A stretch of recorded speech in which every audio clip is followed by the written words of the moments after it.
Kita ke waskita karya yang dijebol 2,5 triliun rupiah oleh dirutnya dan kroninya. Tuh, angka korupsi kok gede-gede banget sih, triliun-triliun, sudah triliunan, tapi kok belum ada yang dieksekusi mati ya. Jadi aja masih banyak yang korupsi, gak ada yang takut sama hukum. Bagaimana supaya Kapok dan keluarganya gak flexing-flexing kekayaan hak rakyat? Mereka didor aja kali. Korupsi di atas 1 triliun mah dihukum mati, disegerakan. Plus, selain dimiskinkan, semua anggota keluarga yang ada di kartu keluarga selama 10 tahun tidak boleh pakai sarana publik seperti ke rumah sakit umum, ke sekolah negeri, dan lain sebagainya yang dibayar oleh negara. Biar merasakan efek korupsi yang merugikan masyarakat itu pantas anggota keluarga itu terima. Bahkan bukannya pelaku korupsi, namun dipastikan semua yang menikmati yang biasa mereka adalah nama-nama yang di kartu keluarga itu buat pelajaran. Tidak boleh pakai sarana umum yang dibiayai oleh negara. Sekali lagi, setelah mereka bayar semua hasil jarahan, setelah dimiskinkan. Peristiwa ini sudah sepatutnya juga menjadi peringatan kepada BUMN lain untuk benar-benar bekerja secara profesional dan transparan sesuai dengan peta jalan yang telah diterapkan.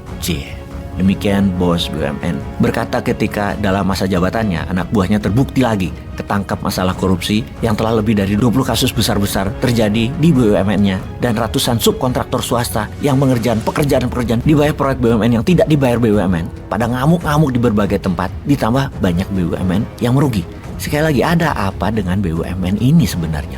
Memang sulit mengingatkan pada netizen karena mungkin pemahaman akan bisnis belum terlalu banyak. Sekali lagi mohon maaf bahwa BUMN selama ini adalah biang masalah ekonomi dan biang korupsi. Jadi kalau mau meniadakan korupsi, salah satu cara adalah menutup 90% BUMN yang ada pada saat ini. Ada yang di merger atau digabungkan, ada yang di downsizing, ada yang ditutup, ada yang dibuatkan holding, dan semuanya yang tersisa dijual ke bursa saham dengan beberapa perusahaan mayoritas ownernya bahkan publik. Jangan merasa bahwa BUMN itu kan milik negara, lebih baik bisnis itu dipegang negara daripada swasta. Benar sahabat netizen, BUMN bagus kalau sistem bernegaranya otoritarian model komunis seperti BUMN Tiongkok. Itu bukan BUMN seperti apa yang kita bayangkan. BUMN ala Tiongkok adalah BUMPK, Badan Usaha Milik Partai Komunis, bukan milik negara. Dalam sistem kepartaian, kelolaan perusahaan adalah mesin uang yang bagus dan tidak dikorupsi. Dikorupsi lagi. Contohnya, ketika Xi Jinping menebas 1 juta anggota partai yang korupsi di BUMPK, tebasan Xi Jinping mulai dari hukuman mati, pemiskinan, juga seperti di awal, keluarga yang ada di KK tidak boleh keluar negeri, tidak boleh pakai fasilitas negara. Hukuman mati kepada pelaku korupsi disaksikan anggota keluarga yang ada di KK. Ini kejam.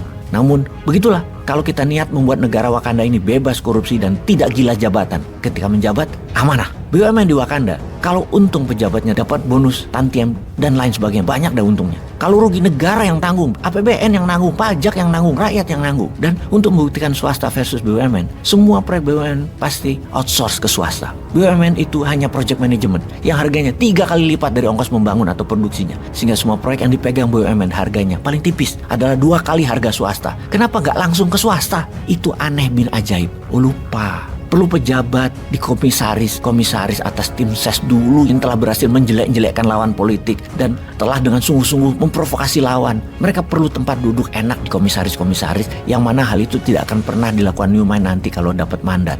Lah dari 800 BUMN kalau komisarisnya 5, ada 4.000 tempat duduk nyaman ber-AC nggak kerja dapat cuan bulanan. Bakal hilang, tinggal 0. Ya nggak mungkin lah. Tapi ya udah, kalau sekarang mah masih ada 800. Ini tidak akan dilakukan sampai ke depan, dan mengecilkan BUMN tinggal 50 tidak akan dilakukan sampai ke depan kalau lihat dari yang dipajang pejabat calon 2024 sekarang, kecuali merekrut bosman jadi tim ses juga. Itu akan disapu bersih itu BUMN. Tapi nggak mungkin juga ya ngimpi bosman ini. Jadi ketika kita mengatakan kalau BUMN yang di bawah kementerian adalah biang masalah, maka ribuan komen akan menganggap bosman halu dan salah. Kalau salah dibilang bodoh. Ya memang bodoh, ngaku pinter kok, tenang aja bro. Oke, kita lanjut. Fakta data lagi saat ini adalah kalau BUMN tidak ada atau hingga tersisa 50-an perusahaan aja, kemudian semua ada di bursa saham, maka saya yakin UMKM akan meningkat hingga bisa menopang PDB Indonesia lebih dari 50% PDB nasional. Saat ini PDB nasional dalam 1 tahun itu ditopang oleh bisnis oligarki dan BUMN itu menguasai 50% lebih uang beredar. 20%-nya APBN, UMKM yang menghidupi 97%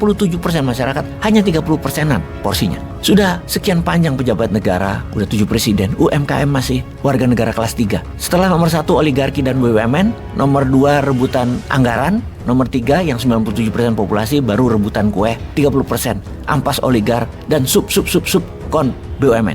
Kecil peran pemerintah di UMKM. Bertumbuhnya UMKM semua karena autopilot. Kalau ada sentuhan pemerintah malah rugi. Contoh desa wisata, petani dengan pupuknya, harga gabah, nelayan, apa saja yang ada pemerintahnya, pasti ada mafianya. Ya kapan tumbuh UMKM-nya? Yowes, kita ke BUMN yang korup. Menek BUMN kayaknya kerjaannya banyak banget sehingga tidak waspada dan tidak fokus membenahi meningkatkan kinerja. Dibuktikan dengan banyaknya kasus besar korupsi dan masih minta subsidi APBN BUMN itu sampai 70 triliunan. Namun realita, minggu lalu kasus korupsi meledak di BUMN. Kejaksaan Agung Kejagung telah menetapkan Dirut Waskita Karya Destiawan sebagai tersangka kasus dugaan korupsi penyimpangan atau penyelewengan penggunaan dana PT Waskita Beton tahun 2016-2020. Dalam kasus itu, tersangka Destiawan berperan dalam memerintahkan dan menyetujui pencairan dana supply chain financing atau SCF dengan menggunakan dokumen pendukung palsu untuk digunakan sebagai pembayaran utang-utang perusahaan yang diakibatkan oleh pencairan pembayaran proyek-proyek pekerjaan fiktif guna memenuhi permintaan tersangka. Diketahui kerugian negara adalah 2,5 triliun. Dalam perkara ini terdapat 8 orang tersangka lainnya sebagai kaki tangan kejahatan terorganisir yang tidak rapi. Kita katakan tidak rapi karena ketahuan, namun kalau rapi sampai sekarang masih berjalan mulus. Peranan tersangka Destiawan dalam perkara ini yaitu secara melawan hukum, memerintahkan dan menyetujui pencairan dana supply chain financing atau SCF dengan menggunakan dokumen pendukung palsu untuk digunakan sebagai pembayaran proyek pekerjaan fiktif guna memenuhi permintaan tersangka. Inilah pasal yang dituduhkan dan kelakuan tersebut parah, proyek fiktif dibayarin. Destiawan sendiri ditunjuk Menteri BUMN sebagai Dirut Waskita Karya baru pada Juni 2020 setelah memimpin Waskita Karya sebagai Dirut sejak Juni 2020 tersebut kembali diangkat di Februari 2023 untuk periode kedua. Disinilah ketidakwaspadaan Pak Menteri. Mungkin terpesona dengan info-info pembisik yang mengatakan Destiawan itu orang prestasi. Proyek Simpang Susun Semanggi dibangunnya. Sejumlah proyek infrastruktur Bali mendukung G20 dirampungkan, seperti penataan jalan Simpang Siligita Kempinski, showcase mangrove di Nusa Dua untuk penataan jalan mencakup pedestrian, saluran air, jalur hijau, dan ducting utilitas. Pada 2022 juga Waskita Karya menggarap proyek pembangunan Masjid Syekh Zahid di Solo yang dituntaskan pada Maret 2023. Anak buahnya Destiawan, Direktur Keuangan ditangkap Desember 2020. Direktur itu juga anak buah Menteri BUMN tentunya ketika ditangkap. Jujur masa sih ada anak buah salah? Nggak ada kayaknya. Yang ada adalah nggak waspada sampai ke sana atau bagaimana nih Pak? Kan supply chain financing pasti ada tanda tangan Dirut dan ketika Desember ditangkap Direktur Keuangan, di Kejaksaan kan sudah tahu itu proyek fiktif. Ya pasti mainlah Dirutnya, kok bisa diangkat lagi jadi Dirut di Waskita Karya. Aduh, ini kalau nggak waspada begini, bagaimana kita bisa mengentaskan korupsi di BUMN? Bagaimana bisa membuat BUMN profit tanpa subsidi pemerintah? Bagaimana membuat BUMN yang semua punya hutang besar-besar jadi perusahaan sehat? Opo sampean tadi Menteri Olahraga wae ben bal-balan masuk jalur Piala Dunia yang diadakan di Indonesia. Iso dadi wapres lo sampean malahan lewat jalur bal-balan. Peace.